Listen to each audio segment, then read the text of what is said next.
Ruby was being hunted. The thrill of it ran through her veins like fire, making her skin prickle and her muscles tense as she darted from bush to bush. Their paper leaves tickled her face, and she paused to pluck a bright pink silk flower from one of them. It was soaked in perfumed oils, and she smiled as she rubbed it over her tracksuit.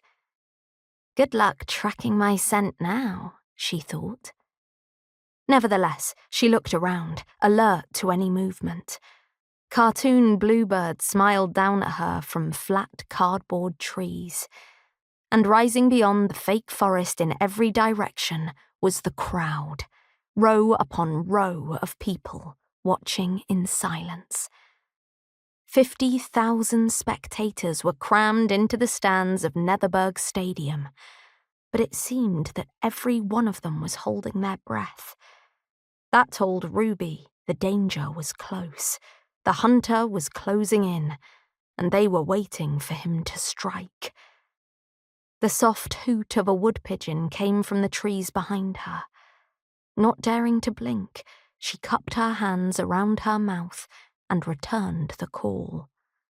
A second later, a small figure in red stepped out from cover.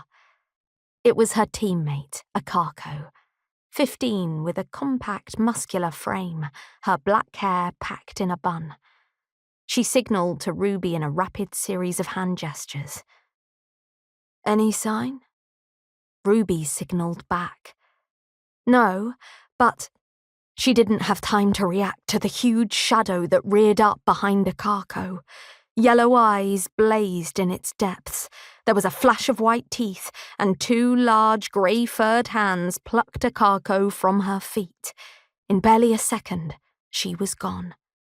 Ruby turned and ran. The crowd leapt to their feet, roaring with excitement, but not even their combined voices could drown out the low animal howl from the trees behind her. She ran faster, vaulting onto a narrow balance beam across a water trap, then leaping to grab a rope that hung from a nearby tree. She swung across a web of netting spread on the ground to trip the unwary, then dropped, rolled, and burst out of the forest into a circular clearing. Ruby! The team captain, Roslyn, was waiting for her. Even in the middle of a game, she looked glamorous.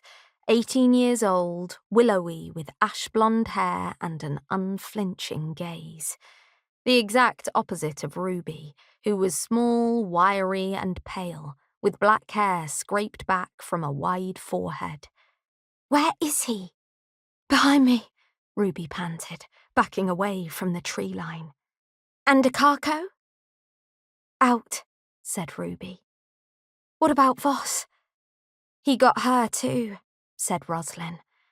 But not before we both got our flags up.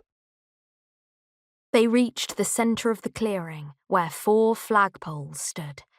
Red flags flew from 2 of them. The others were bare. Mine makes 3, said Ruby, unfolding an identical flag from a pouch on her belt. I'll raise it, said Roslyn. You keep watch. Ruby handed her the flag and turned to scan the trees. Nothing stirred, but she knew the hunter had to be close. He would be watching. 3 flags, she thought. We can still win this. Tooth and Claw was a simple game. A team of 4 runners had to negotiate the arena's obstacles, reach the clearing in the centre, and raise their flags without being caught by the hunter.